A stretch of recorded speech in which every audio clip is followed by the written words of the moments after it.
گستاخ صحابہ بول ذرا تجھے کیوں انکار صحابہ کا، ہر حال میں تجھ سے پوچھے گا یہ دعوے دار صحابہ کا۔ میری جان صحابہ کے حق میں، ایمان صحابہ کے حق میں، قرآن صحابہ کے حق میں، رحمان صحابہ کے حق میں، دنیا کے سارے غیرت مند انسان صحابہ کے حق میں۔ تاریخ اسلام پڑھو میرے عزیزو، ایک نام ملے گا میرے آقا کے پیارے صحابی جناب حضرت سعد بن ابی وقاص رضی اللہ تعالیٰ عنہ۔ میرے مصطفیٰ کے کیسے پیارے عاشق ہیں، میرے مصطفیٰ کریم صلی اللہ تعالیٰ علیہ وسلم سے کیسی محبت کرتے ہیں، اور ان کا شمار ان لوگوں میں ہوتا ہے جنہیں آقا نے دنیا میں جنتی ہونے کی بشارت دی، یعنی عشرہ مبشرہ میں 10 صحابہ جن کو عشرہ مبشرہ کہا جاتا ہے، جنہیں میرے آقا نے زندگی کے اندر ہی جنتی کی بشارت دی کہ تم جنتی ہو۔ ان میں ایک نام جناب حضرت سعد بن ابی وقاص کا بھی ہے، اور یہ وہ سعد بن ابی وقاص ہیں جن کا شمار السابقون الاولون میں ہوا کرتا ہے۔ اور ذرا سا ان کے بارے میں آپ جانیں، اختصار کے ساتھ میں آپ کو بتاتا ہوں۔ ان کا نام سعد ہے، عمر میں تقریباً میرے آقا صلی اللہ تعالیٰ علیہ وسلم سے 23 برس چھوٹے ہیں۔ ان کے والد کا نام مالک ہے اور ان کی کنیت ابی وقاص ہے۔ اسی وجہ سے حضرت سعد کو ابی وقاص کے نام سے پہچانا گیا اور اس نام سے یہ مشہور ہوئے، حضرت سعد بن ابی وقاص۔ ان کے ایمان لانے کا واقعہ بھی بڑا دلچسپ ہے۔ اللہ اللہ جب انہیں اسلام کی دعوت دی گئی، اسلام کا ابتدائی دور ہے، مکے میں تبلیغ ہو رہی ہے، تاجدار مدینہ امام الانبیاء صلی اللہ تعالیٰ علیہ وسلم نے فاران کی چوٹی پر کھڑے ہو کر اعلی کلمت الحق بیان کیا۔ میرے آقا نے فرمایا یا ایھا الناس قولوا لا الہ الا اللہ۔ یہ دعوت سارے مکے میں، یہیں پر 2 گروہ بنے، ایک میرے آقا کے وفاداروں کا گروہ بنا، دوسرا غداروں کا گروہ بنا جو جانی دشمن بن گئے، اور جو نبی کے وفادار تھے وہ مصطفیٰ پہ اپنی جان قربان کرنے کا جذبہ رکھتے تھے، جان چھڑکتے تھے۔ اللہ اللہ جناب حضرت سعد بن ابی وقاص کو ابتدائی دور میں جب تبلیغ ہو رہی تھی، ان کو دین کی دعوت دی گئی، اسلام کی طرف بلایا گیا، کہا جاتا ہے انہوں نے فوراً اسلام کو قبول کر لیا، فوراً اس دعوت کو قبول کر لیا، کلمہ پڑھ کر میرے آپ کے نبی، ساری کائنات کے نبی کی غلامی میں آ گئے۔ اور پھر ان کی والدہ تھیں، وہ ان سے بڑی محبت کرتی تھیں، یہ بھی ان سے بڑا پیار کرتے تھے۔ مثال دی جاتی تھی کہ سعد بن ابی وقاص اپنی ماں کا وفادار بیٹا ہے، مثال دی جاتی تھی کہ ماں اور بیٹے کی محبت دیکھنی ہو تو سعد بن ابی وقاص اور ان کی ماں کی محبت کو دیکھ لو۔ لیکن جب جناب حضرت سعد بن ابی وقاص نے اسلام قبول کیا، میرے آقا کی غلامی میں آئے تو ماں ناراض ہو گئیں، اور ان کا رشتہ بھی میرے آقا سے بڑا پیارا ہے۔ سرکار صلی اللہ تعالیٰ علیہ وسلم سے جناب حضرت سعد بن ابی وقاص کی رشتہ داری بھی ہے۔ میرے آقا کی والدہ ماجدہ جناب سیدہ آمنہ خاتون رضی اللہ تعالی عنہا، ان کے چچا زاد بھائی وہ جناب سعد بن ابی وقاص کے والد ہیں، انہی کا نام مالک ہے۔ تو اس طرح سے میرے آقا حضرت سعد بن ابی وقاص کے پھوپھی زاد بھائی اور حضرت سعد بن ابی وقاص میرے آقا کے ماموزاد بھائی ہوئے۔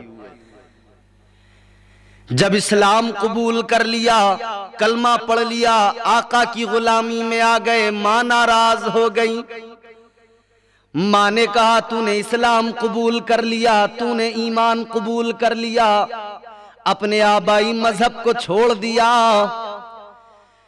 ماں نے کہا جب تک تو اپنے آبائی مذہب میں لوٹ کر نہیں آئے گا، اسلام کو نہیں چھوڑے گا، میں کچھ نہیں کھاؤں گی، کچھ نہیں پیوں گی، نہ بات کروں گی۔ بھوک ہڑتال پہ بیٹھ گئیں۔ اور جناب سعد بن ابی وقاص اپنی ماں سے بڑی محبت کرتے تھے، مگر جس دل میں ماں کی محبت تھی، اب اس دل میں آقا کائنات فخر موجودات صلی اللہ علیہ وسلم کی محبت نے گھر کر لیا تھا۔ اور یاد رہے میرے آقا نے فرمایا کوئی بھی ایمان والا اس وقت تک کامل مومن نہیں ہو سکتا جب تک وہ اپنے ماں باپ سے زیادہ، اپنی اولاد سے زیادہ، اپنے بھائی بہن رشتہ داروں سے زیادہ، اپنے مال سے زیادہ، ساری کائنات سے زیادہ مجھ سے محبت نہ کرنے لگے۔ تو اب ایمان آیا، آقا کی محبت آ گئی، لیکن ماں کی محبت اور ماں کا مقام بھی میرے آقا نے بیان فرمایا ہے، مگر معاملہ یہ تھا کہ ماں اسلام سے روکنا چاہتی تھی، ماں بت پرستی کی طرف لانا چاہتی تھی۔ اسی لیے ماں باپ اگر ایسا حکم دیں جو غیر شرعی ہو، ایسا حکم دے جو شرک کی طرف ہو، تو اس کو نہیں ماننا چاہیے کسی بھی حال میں۔ اللہ کے ساتھ کسی کی شرکت قطعی طور پر گوارا نہیں کی جاتی ہے۔ حضرت سعد بن ابی وقاص کی ماں نے کھانا پینا چھوڑ دیا، بھوک ہڑتال پر بیٹھ گئیں، 3 دن ہو گئے کچھ نہیں کھایا۔ مکے کے اندر ہر چوراہے پر، ہر دوراہے پر یہی ذکر ہونے لگا، سعد کی ماں کچھ نہیں کھا رہی ہیں، اور سعد واپس پلٹ کر اپنے آبائی مذہب میں نہیں آ رہے ہیں۔ ہر جگہ پر ذکر ہونے لگا، ماں نے بھی 3 دن تک کچھ نہیں کھایا، بات بھی نہیں کی۔ تیسرا دن ہوا، حضرت سعد بن ابی وقاص نے اپنی ماں سے کہا ہے میری ماں میری بات سن لے توجہ سے۔ ان کے بھائی بہن بھی قریب آ گئے، کہنے لگے اے میری والدہ، تیری میری محبت کی داستانیں بھی اسی سرزمین پر لکھی گئیں، تیری میری محبت کی مثال بھی یہیں پر دی جاتی تھی، اور آج بھی وہ مثال برقرار ہے، لیکن میری ماں تو نے 3 روز سے کچھ نہیں کھایا، اور ہر جگہ پر ہر چوراہے پر اب بھی تیرا میرا ذکر ہو رہا ہے، لیکن اے میری ماں یاد رکھ لے ایک جان ہے تیری، ایک نہیں اگر 1000 جان بھی ہوتی تیرے پاس تو میں آقا کی محبت میں ان 1000 جانوں کی پرواہ نہ کرتا۔ اے میری ماں یاد رکھ لے، تو چاہے بالکل کھانا چھوڑ دے، لیکن میں مذہب اسلام نہیں چھوڑ سکتا ہوں۔ اے والدہ میں آقا کی غلامی نہیں چھوڑ سکتا ہوں، میں مدینے والے کی محبت میں گرفتار ہو گیا ہوں۔ اور یاد رہے محبت لفظ و معنی میں کبھی لائی نہیں جاتی، یہ وہ نازک حقیقت ہے جو سمجھائی نہیں جاتی۔ محبت کے لیے کچھ خاص دل مخصوص ہوتے ہیں، یہ وہ نغمہ ہے جو ہر ساز پر گایا نہیں جاتا۔ محبت تو بڑی عجیب شے ہے جو دنیا سے بیگانہ کر دیتی ہے۔ ہمارے ہاں مراد آباد میں ایک اللہ کے ولی ہوئے حضرت مولانا اکرم رحمت اللہ علیہ، اکثر مدارس میں وہ ایک دعا پڑھی جاتی ہے، دعائیہ اشعار، تو میرا خالق و مالک ہے میں بندہ تیرا، ذرے ذرے سے عیاں جلوے زیبا تیرا۔ یہ مکمل دعا جو ہے دعائیہ اشعار مدارس میں پڑھے جاتے ہیں۔ وہ شخصیت اللہ کا ولی عاشق رسول، اس عاشق کی زبان سے چند اشعار نکلے اور اس نے محبت کا مفہوم بیان کیا، اور کس انداز میں کیا، عاشقوں کی زبان ہے۔ آپ فرماتے ہیں محبت کرنے والا رحم کے قابل نہیں ہوتا، ہمارا عقدہ مشکل کسی سے حل نہیں ہوتا، چڑھا جاتے ہیں وہ دو پھول یہ ان کی عنایت ہے، مزار عشق تو کانٹوں کے بھی قابل نہیں ہوتا۔ بس یہی معاملہ سعد بن ابی وقاص رضی اللہ تعالیٰ عنہ نے ماں کی پرواہ نہ کی، پرواہ کی تو اپنے آقا کی محبت کی پرواہ کی، اسلام کی پرواہ کی، ایمان کی پرواہ کی، اور دنیا کو بتا دیا وہ کوئی اور ہوگا اپنا جو ایمان دے دے گا، نبی کا چاہنے والا نبی پر جان دے دے گا۔ ماں سمجھ گئی کہ اب کچھ نہیں ہونے والا، ماں نے کہا ٹھیک ہے کھانا لاؤ، کھانا کھایا ماں نے،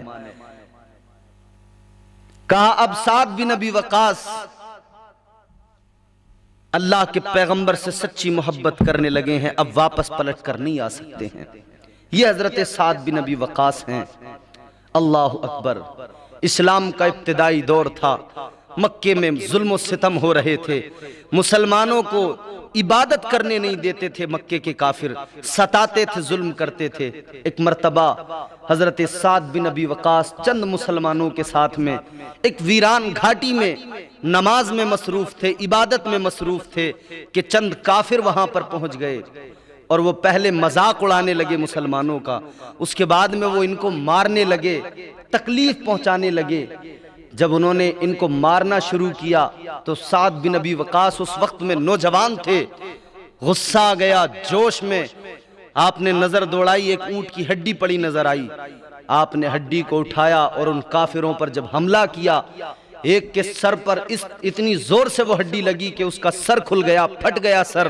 جب سر سے خون بہنے لگا تو وہ سارے کافر اس کو اپنے ساتھ لے کر وہاں سے بھاگ گئے، نکل گئے۔ یہ سعد بن ابی وقاص ہیں، اور کہا جاتا ہے کہ اسلام کے لیے، اللہ کے دین کے لیے سب سے پہلے کسی کافر کا خون بہایا ہے تو وہ حضرت سعد بن ابی وقاص نے بہایا ہے۔ 3 سال تک میرے مصطفیٰ کریم صلی اللہ تعالیٰ علیہ وسلم اور آپ کا خاندان اور آپ کے اصحاب، آپ کے رفقا شیب ابی طالب میں رہے ہیں۔ حضرت سعد بن ابی وقاص کے خاندان پر پابندی کوئی نہیں تھی، لیکن میرے مصطفیٰ کے ایسے غلام تھے کہ یہ بھی شیب ابی طالب میں رہے، اور وہ وقت بڑا سخت وقت تھا، بڑا دشوار وقت تھا۔ حضرت سعد بن ابی وقاص کہتے ہیں کہ اس وقت میں اتنی کھانے پینے کی قلت تھی، اتنی دقت تھی کہ پیٹ کی آگ بجھانا بڑا مشکل تھا۔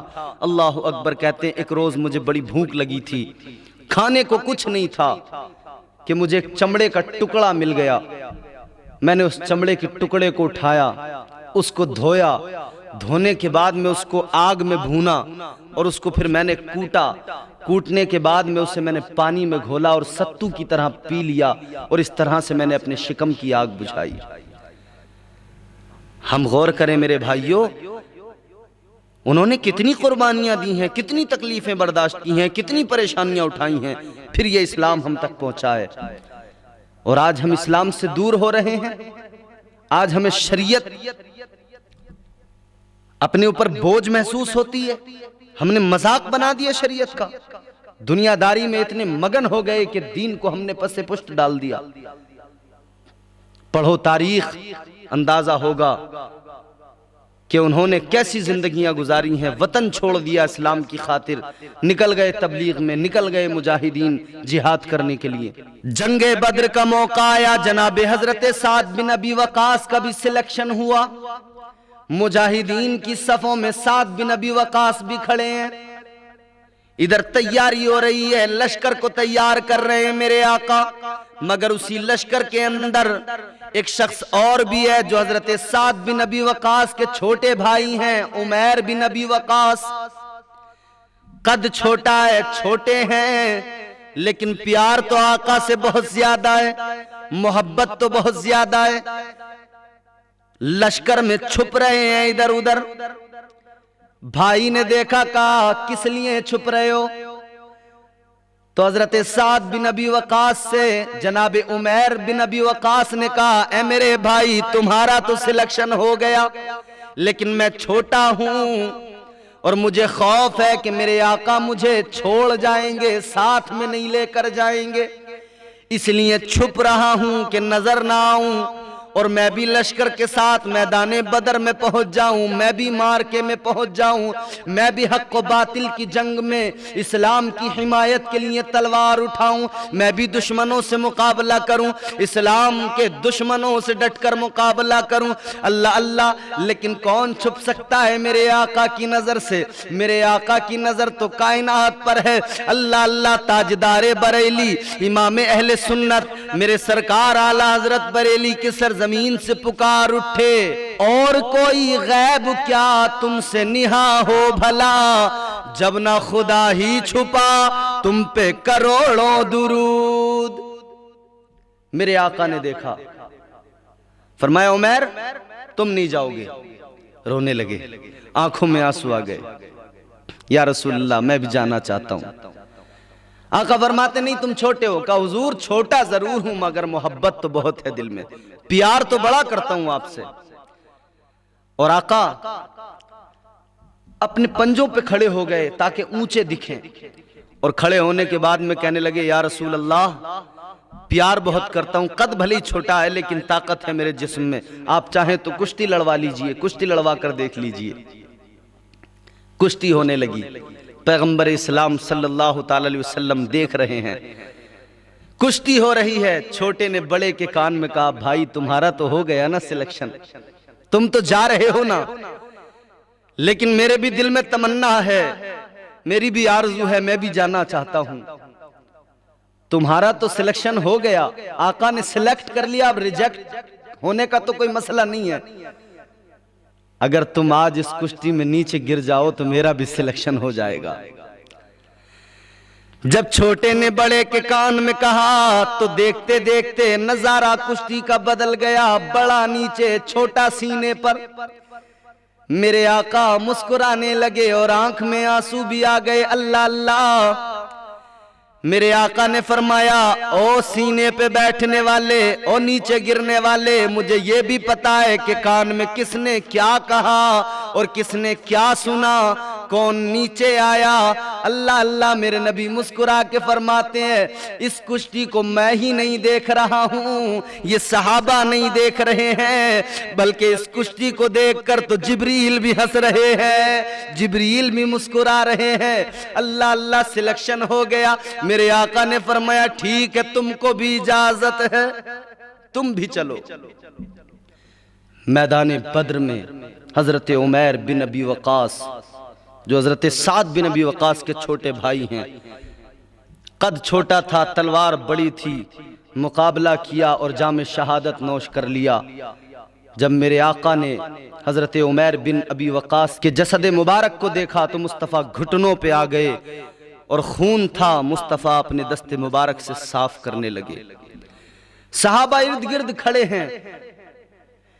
تاجدار مدینہ امام الانبیاء صلی اللہ تعالی علیہ وسلم نے فرمایا اے صحابہ ذرا پیچھے ہٹ جاؤ، اس لیے کہ عمیر کی زیارت کرنے عرش سے فرشتے آئے ہوئے ہیں، ذرا فرشتوں کو زیارت کرنے دو، ذرا فرشتوں کو بھی دیکھنے دو۔ اللہ اللہ، میرے عزیز و غور کریں، یہی سعد بن ابی وقاص کے بھائی ادھر شہید ہوئے، مگر سعد بن ابی وقاص اس مارکے میں بھی رہے، اور اللہ اکبر، اس کے بعد میں ہونے والی لڑائیاں، اس میں جنگ احد کے اندر بھی موجود رہے، بہت جنگوں میں شرکت ہوئی ہے۔ آپ اسلامی فوج کے جرنیل بھی رہے ہیں، سپہ سالار بھی رہے ہیں، اور ایک وقت تو ایسا آیا جب قادسیہ کی لڑائی ہوئی ہے، ایران کا جو وزیر اعظم تھا رستم، بڑا بہادر، بڑا پہلوان تھا، وہ بڑی شان و شوکت کے ساتھ تقریباً 2 لاکھ کا لشکر لے کے آیا تھا، 2 لاکھ کی فوج لے کر آیا تھا، اور مسلمانوں کی تعداد تقریباً 30,000 یا اس سے کچھ زیادہ۔ حضرت سعد بن ابی وقاص سپہ سالار تھے، جنگ ہوئی، اور وہ جو آیا تھا نا بڑی شان و شوکت کے ساتھ، سونے کے تخت پہ بیٹھ کے آیا تھا، سونے کے تخت پہ بیٹھ کر جنگ کا نظارہ کر رہا تھا۔ حضرت سعد بن ابی وقاص ان دنوں بیمار تھے، جنگ میں لڑ نہیں سکتے تھے، گھوڑے پر بیٹھ نہیں سکتے تھے۔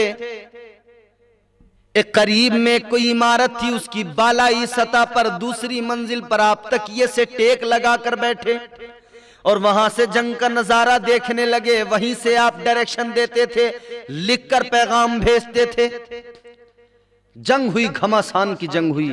پہلا دن بہت گھماسان کی، ہزاروں ایرانی فوج کے سپاہی مارے گئے، قتل ہوئے۔ تقریباً 400 یا 600 مسلمان اس پہلے دن میں شہید ہوئے، صحابہ مجاہدین اسلام۔ اس کے بعد میں دوسرے دن لڑائی ہوئی۔ یہ لڑائی اس گھماسان کی لڑائی تھی کہ ایسا لگتا تھا کہ یہ جو اتنا بڑا لشکر ہے دشمنوں کا، یہ جو کافروں کی اتنی بڑی فوج ہے، شاید اس کے سامنے بہت دیر تک ٹکے رہنا بہت مشکل ہو جائے گا۔ لیکن یہ مجاہدین تعداد سے نہیں ڈرتے تھے، انہیں بھروسہ تھا اللہ کی ذات پر، انہیں بھروسہ تھا رسول اللہ کی ذات پر، اور میدان میں نعرہ تکبیر بلند کر کے آگے بڑھتے تھے۔ یہی ہوا کہ وہ جو سونے کے تخت پر رستم بیٹھا ہوا تھا، جب اس تک مجاہدین اسلام پہنچے تو وہ کھڑا ہوا اپنے دستے کے ساتھ اور اس نے بھی حملہ شروع کیا اور لڑنے لگا۔ آخرکار مسلمان غالب آئے اور مسلمانوں کو غالب آتا دیکھ کر وہ دریا میں کودنے لگا۔ ایک صحابی اس کے ساتھ ساتھ پیچھے سے کودے، پیر پکڑ کے کھینچ لیا۔ میرے عزیزو، اس کو قتل کیا، کیفر کردار تک پہنچایا گیا۔ اس طرح سے ایران کو فتح کیا گیا۔ ان صحابہ نے زندگیاں لگا دی۔ حضرت سعد بن ابی وقاص نے اس کے بعد میں پھر آپ کو عراق کا گورنر بنایا گیا، پھر اس کے بعد میں کوفہ آباد ہوا تو کوفے کا گورنر بنایا گیا، پھر واپس مدینہ بلا لیا گیا۔ پھر حضرت عمر فاروق اعظم کے آخری ایام تھے، آپ دنیا سے رخصت ہو رہے تھے، تو پھر حضرت عمر فاروق اعظم رضی اللہ تعالی عنہ نے حضرت سعد بن ابی وقاص کا نام بھی اپنی وصیت میں شامل کیا تھا، خلافت والی وصیت میں۔ بہرحال حضرت عثمان غنی خلیفہ ہوئے اور پھر ان کو دوبارہ مقرر کیا گیا، کوفے کا گورنر بنا دیا گیا۔ یہ گورنر رہے۔ اس کے بعد میں پھر ایک ان کی جاگیر تھی، وہاں پر پہنچ گئے، وہاں پہ زندگی کے آخری ایام گزرے، بیمار ہو گئے، کمزور ہو گئے، آنکھوں نے ساتھ چھوڑ دیا، آنکھوں کی بینائی کم ہو گئی۔ اس کے بعد میں پھر آپ اس دار فانی سے رخصت ہو گئے۔ انا للہ و انا الیہ راجعون۔ تو میرے عزیزوں، میں یہ عرض کرنا چاہتا ہوں، اسلام کی تاریخ بھری پڑی ہے ایسے مجاہدوں کی داستانوں سے۔ کم از کم تم پڑھو تو صحیح، پڑھو گے تب جذبہ بیدار ہوگا، پڑھو گے تب سمجھ میں آئے گا کہ ہمارا تعلق کسی بزدل قوم سے نہیں ہے، ہمارا تعلق ان سے ہے جو 313,000 پہ بھاری پڑ گئے تھے، ہمارا تعلق ان سے ہے جو 30,000 2 لاکھ پر بھاری پڑ گئے تھے، ہمارا تعلق ان سے ہے کہ جو میدان میں کھڑے ہوتے تھے تو اللہ رب العزت سے ڈرتے تھے اور کسی سے نہیں ڈرتے تھے، ہر وقت اللہ کا خوف دل میں ہوتا تھا اور اللہ کی مدد ان کو ملتی تھی۔ آج بھی ہم اپنے دلوں میں خدا کا خوف پیدا کر لیں، انشاءاللہ اللہ کی مدد ضرور آئے گی۔ اللہ تبارک و تعالی مدد فرمانے والا ہے، وہی محافظ ہے ہمارا۔ اللہ تبارک و تعالی ہم سب کو ایمان پر استقامت عطا فرمائے اور پروردگار ایمان پر ہی ہمارا خاتمہ فرمائے۔